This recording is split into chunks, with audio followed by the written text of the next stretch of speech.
¿Qué hubiera pasado si David no se enfrentaba a Goliat? En los días de Israel, cuando Saúl reinaba sobre la casa de Judá y los filisteos acampaban en las tierras de la frontera, se alzó un hombre de gran estatura y armamento formidable, Goliat. Su voz retumbaba por el valle como trueno que parte las montañas. Cada mañana salía del campamento enemigo, cubierto de hierro, con una lanza que relucía al sol. Levantaba su voz y decía: ¿Quién de vosotros se atreverá a venir contra mí? Si alguno me vence, los filisteos servirán a Israel. Pero si yo lo venzo, vosotros nos serviréis a nosotros. Y cuando hablaba, el miedo se extendía como humo entre las filas de Israel. Los hombres se miraban unos a otros, buscando al valiente que no existía. Los días pasaban y nadie daba un paso al frente. Saúl, el rey, se mantenía en su tienda con el rostro cubierto por la sombra. En su pecho pesaba el temor y su corazón se encogía al oír el rugido del filisteo. Fue entonces que llegó un joven del campo, hijo menor de un pastor de Belén. Había venido a llevar pan y provisiones a sus hermanos. Tenía los ojos limpios, el rostro sereno y las manos curtidas de cuidar ovejas. Cuando escuchó la voz de Goliat, se detuvo. Nadie le habló, nadie le pidió nada, pero su espíritu se inquietó dentro de él. Preguntó: ¿por qué tiembla el pueblo de Dios ante un hombre? Sus hermanos lo reprendieron. Calla, David, tú no entiendes de guerra. Y él respondió con voz firme: el valor no depende del tamaño del cuerpo, sino del corazón que lo lleva. Sin embargo, imaginemos por un momento que David no hubiera dicho palabra, que el miedo de sus hermanos hubiera sido el suyo también, que al ver al gigante su alma se hubiera doblado como las ramas bajo el viento. Si David no se hubiera levantado aquel día, Israel habría seguido callado. Goliat habría marchado sobre el valle y el nombre de Dios se habría perdido entre las burlas de los filisteos. El ejército, humillado, habría retrocedido hasta esconderse entre las colinas. Saúl habría envejecido en silencio, lamentando no haber hallado un hombre que creyera. Y David, el muchacho, habría vuelto con sus ovejas. Habría tocado su arpa junto al rebaño, cantando para un Dios al que ya no se atrevería a mirar de frente. Su vida habría sido larga pero vacía, porque hay silencios que pesan más que la muerte. El valle habría quedado marcado por la derrota, y el pueblo se acostumbraría al miedo como a una vieja sombra que siempre vuelve. Quizá los niños crecerían oyendo el nombre de Goliat como quien escucha una advertencia: no te levantes, que el gigante siempre vence. Pero no fue así. David miró hacia el campamento enemigo y vio al hombre que insultaba al Dios de Israel. Y dentro de él ardió algo que no era orgullo ni locura, sino fe. No pensó en la muerte ni en la gloria. Pensó en la verdad. Dijo: no es por mi fuerza que iré, sino porque no soporto ver la cobardía donde debería haber confianza. Saúl lo miró con desconcierto. Eres un muchacho, le dijo. ¿No puedes con él? Y David respondió: cuando cuidaba las ovejas de mi padre, venían leones y osos, y los vencía con mis manos. El mismo Dios que me libró entonces, me librará ahora. Pero si aquel día David hubiera callado, su nombre no estaría escrito en ninguna historia. Nadie cantaría sus salmos, ni sabría que una piedra pequeña puede cambiar el rumbo del mundo. El muchacho bajó al valle con la honda en la mano. El viento soplaba fuerte, levantando polvo. En la colina, los hombres lo miraban en silencio, sin saber si estaban viendo una locura o un milagro. Goliat lo vio venir y rió. ¿Vienes contra mí con un palo y una piedra? David levantó la voz firme. No vengo con espada ni lanza. Vengo en el nombre del Señor de los ejércitos, a quien tú has desafiado. Y el eco de sus palabras se extendió por todo el valle. Aquel instante, antes del golpe, fue más grande que la batalla misma, porque el verdadero combate no estaba entre la piedra y el hierro, sino entre la fe y el miedo. El sol se alzaba sobre el valle y el silencio pesaba tanto que ni los pájaros se atrevían a cantar.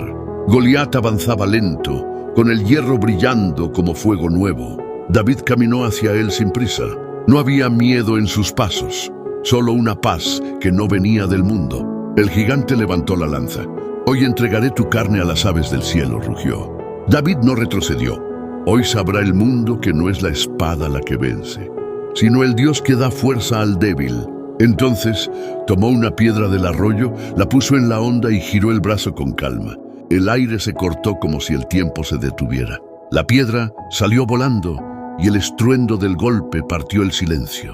Goliat cayó, el polvo se levantó y el valle que había sido sombra se llenó de luz. Los hombres de Israel gritaron su nombre. Saúl se cubrió el rostro, no por miedo, sino por vergüenza y asombro. La victoria no había venido del ejército ni del rey, sino de un pastorcito que creyó cuando todos dudaron.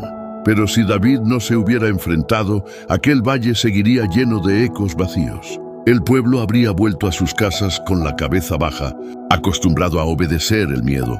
Israel habría olvidado su canto, y los hijos de Saúl habrían aprendido a arrodillarse ante la voz del más fuerte. David no sabía que ese día no solo había derrotado a un hombre, había derrotado al temor que esclaviza. El verdadero enemigo no tenía espada ni armadura. Estaba dentro de cada corazón que había decidido callar. Después de la batalla, cuando todos celebraban, David se apartó un poco. Se sentó en una roca y miró el cuerpo del gigante caído. No había risa en su rostro ni orgullo, solo una tristeza mansa, como quien entiende algo demasiado grande. No vencí a Goliat, dijo para sí. Fue Dios quien venció mi miedo. El viento soplaba suave, trayendo olor a hierro y a tierra nueva. Los soldados se acercaron para levantarlo en hombros, pero él los detuvo. No me alcen, dijo. Levanten su fe. Aquel día cambió el destino de Israel, pero también dejó una lección que pocos recuerdan.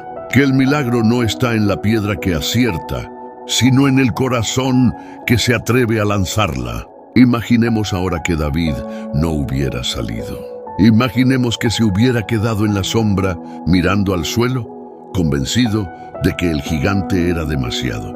No habría muerto ese día, no, pero habría muerto su propósito. Y un hombre sin propósito camina vivo, pero vacío. La historia habría seguido igual por fuera, pero distinta por dentro. Israel habría tenido un rey sin fe, y Dios habría buscado otro muchacho en otro campo.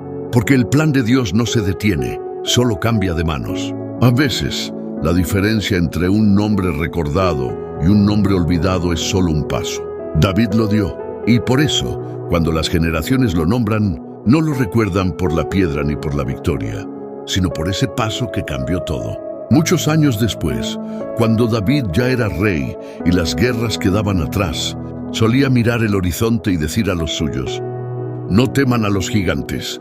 Son grandes para que se vean desde lejos, pero caen igual que los otros. Los que lo oían decían que hablaba de Goliat, pero él sabía que hablaba del miedo. Porque el miedo tiene muchos nombres y en cada época vuelve con otro rostro. A veces viene vestido de pobreza, otras de enfermedad, otras de duda, pero siempre espera que alguien se levante con una piedra de fe. Y esa es la pregunta que atraviesa los siglos. ¿Qué hubiera pasado si David no se enfrentaba a Goliat? Si David no se hubiera enfrentado a Goliat, el gigante habría seguido caminando por el valle y el nombre de Israel se habría apagado entre los ecos del miedo. Los hombres habrían vuelto a sus casas sin canto y el valor se habría vuelto historia vieja. El joven pastor habría envejecido junto a sus ovejas, recordando el día en que pudo creer y no lo hizo. Y el pueblo habría aprendido a vivir arrodillado, sin saber que la fe, cuando no se usa, se marchita como el trigo sin lluvia. Pero se levantó. Y porque se levantó, un pueblo aprendió a confiar de nuevo. Porque se levantó, la voz del débil se volvió más fuerte que el hierro. Y desde aquel día, cada vez que alguien enfrenta su propio gigante, el cielo recuerda que hubo un pastor que no huyó. Por eso, la historia no termina en la piedra ni en la victoria. Termina en la lección que dejó, que los gigantes caen solo cuando alguien decide creer